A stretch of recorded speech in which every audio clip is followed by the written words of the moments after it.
And for now, I'm going to open up with a story coming out of the Michigan State Legislature.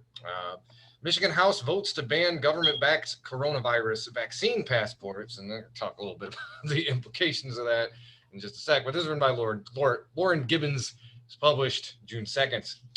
Michigan lawmakers voted Wednesday to preemptively ban publicly funded entities from requiring COVID-19 vaccinations. House Bill 4667, sponsored by Representative Sue Allor, a Republican from Wolverine, aims to ban Michigan governmental entities from creating or requiring COVID-19 vaccine passports to access services or penalize a person based on vaccine status. The bill would allow for civil action to compel a governmental entity to comply with the act. Under this legislation, a governmental entity would be defined as any entity primarily funded by tax dollars, including schools and universities. So, this has some very relevant implications for folks here at Western or any of our listeners, maybe at U of M or MSU, et cetera. Some public universities, including U of M, have announced plans to require students to provide proof of vaccination or an approved exemption to live on-campus housing. And I'm not going to read too much of what the Republicans said, but I think this is good, kind of telling for the mindset where this comes from. The control of one's life based on his or her vaccine status is frightening. It is not something that we as a United States citizens should ever consider as acceptable.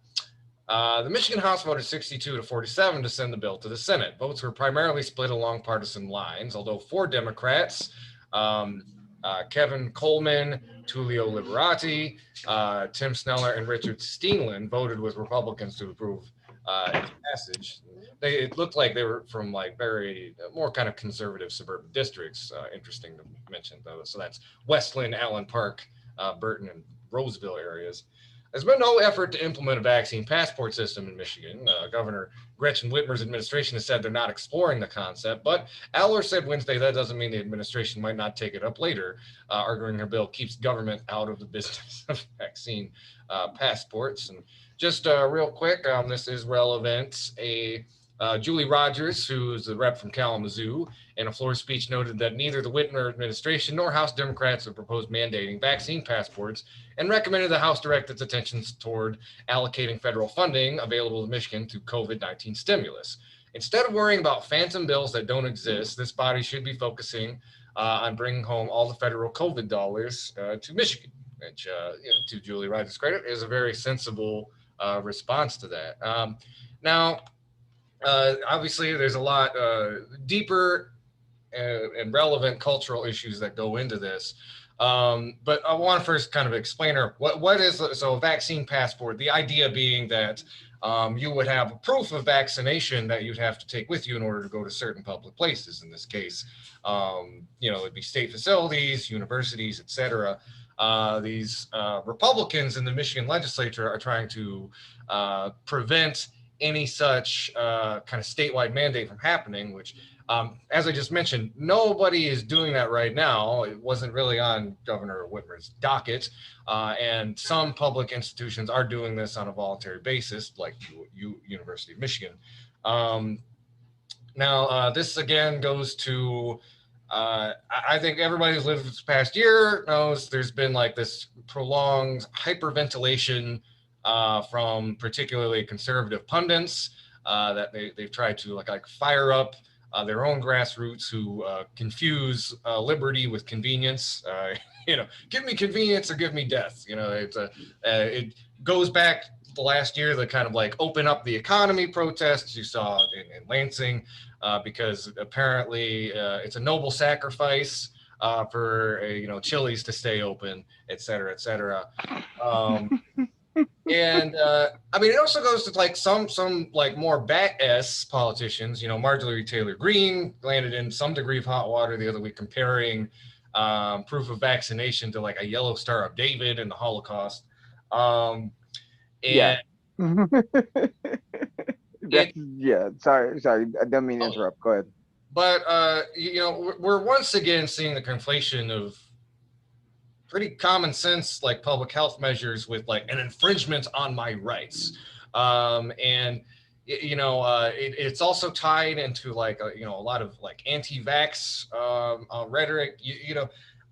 Now it is worth mentioning. So, one could make the argument like you don't need, say, like proof of like a flu vaccination to go into a public place, etc. And there are debates to be had about like autonomy and whether or not you should get a vaccine. Stands to the show HIPAA violations. minutes because if you should get it to be a good neighbor and good person to like protect people around you. And the science around it is actually pretty sound. There's been a lot of misinformation ping-ponging around the internet. And we won't go fully into that today, but again, it's not as brand new as people think. The technology behind it's been in development for like 10 plus years.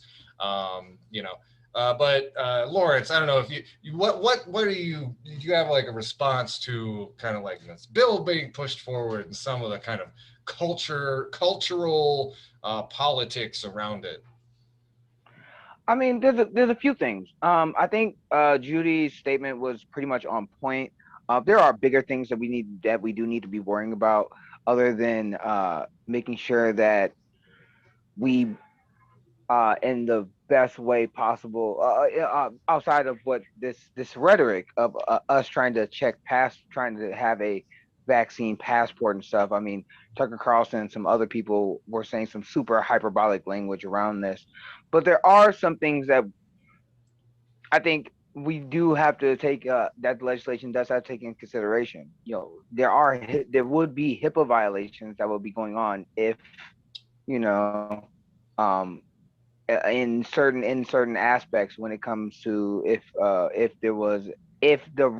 the idea that the Republicans have of us mandating people show their vaccine status and or passport was a thing. Like, yeah, that would break the law. That would break some of the existing law that we have now. At the same time, trying to make sure that the rest of Americans, that Americans are being safe as we reopen the country, as we get back to some sense of normalcy. I don't have a problem with it. I do have a problem with it when it's coming from a Republican framing, which they feel like their rights are being infringed on, to be reckless and to do everything that would possibly make us spread the virus again. It's absolutely counterproductive, and it's going to end up it may end up violating it may end up causing us to go back to our rooms, go back to being locked down again, if the idea of what the Republicans think will happens. Like, I find it really dumb. I just find it very dumb. These are the same people who would argue endlessly about abortion rights and how women don't have autonomy over their bodies, yet they were complaining about wearing a mask and social distancing. And now you see what their priority is now when it comes to making sure that people, one, are vaccinated, and two, are being safe. We're arguing about the safety of our. We're arguing. The Republicans are literally trying to are making arguments that will make people less safe. Like, I think that's the dumbest thing about it. Yeah, and I think it's also like another example of kind of this overall Republican strategy you've seen since old man Joe won the election, which is kind of shadow box at big problems in order to kind of keep the base engaged and enraged. It's not altogether that dissimilar from like bringing up Dr. Seuss is being censored, he's being canceled, even though like that literally was not going on. Wait, yeah, Dr. Seuss is being censored. Mr. Potato Head, Mr. Potato Head may not have a gender anymore, so I feel violated. Like, some of these things that don't have a material condition to them, they have no problem crying about, fighting over, bitching about.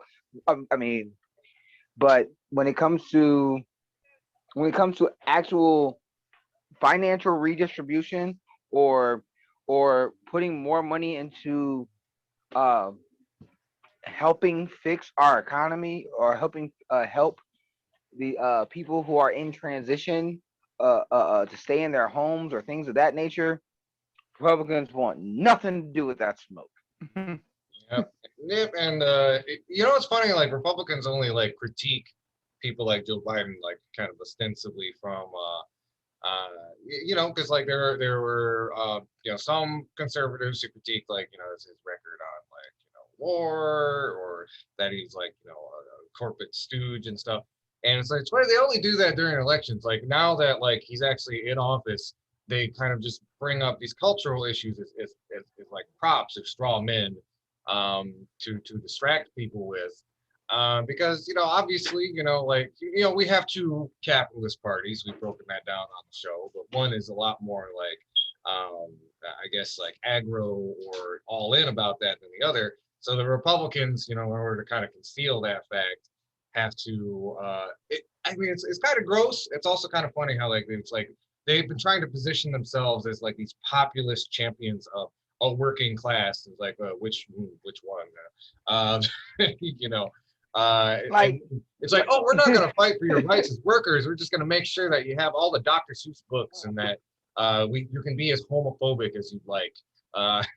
You know, all stuff that will make your lives better. Can we get back to the actual bill? Like you read it, and I just want to get back to the bill. So they don't want to.